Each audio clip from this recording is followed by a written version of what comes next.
गडचिरोलीमधून पोषण आहाराच्या चॉकलेटमध्ये अळ्या सापडल्या आहेत। जिल्हा परिषद उच्च प्राथमिक केंद्र शाळा चामोशीर या ठिकाणी हा प्रकार घडलाय, तर पालकांकडून त्यामुळे संतापही व्यक्त केला जातोय।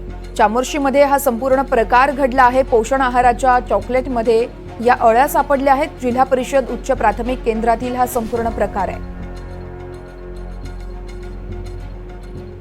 या संदर्भात अधिक माहिती जाणून घेऊयात। आमचे प्रतिनिधी मनीष रक्षमवार आहेत आपल्यासोबत। मनीष, नेमका काय प्रकार घडलाय गडचिरोलीमध्ये?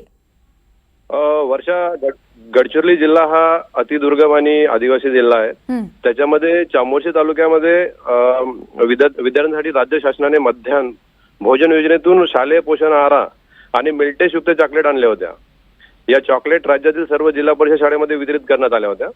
मात्र गडचिरोली जिल्ह्यातील चामोर्शी तालुक्याची जिल्हा परिषदची केंद्र शाळा आहे, त्याच्यामध्ये 13 ऑगस्टला ज्या चॉकलेट वाटण्यात आल्या होत्या त्या चॉकलेट्समध्ये काही पालक वर्गांना अळ्या सापडल्या होत्या आणि त्याची तक्रार त्यांनी रीसर प्राध्यापकांना दिलेली होती तिथल्या, परंतु ते मुख्याध्यापक हे सुट्टीवर असल्यामुळे चार्जवर दुसऱ्या मुख्याध्यापक होत्या। त्यांनी सुद्धा बीडीओंना तक्रार दिलेली आहे आणि बीडीओंसोबत आमचं फोनवर बोलणं झाल्यानंतर ते मीटिंगला मी बाहेर आहो असं त्यांनी सांगितलं होतं।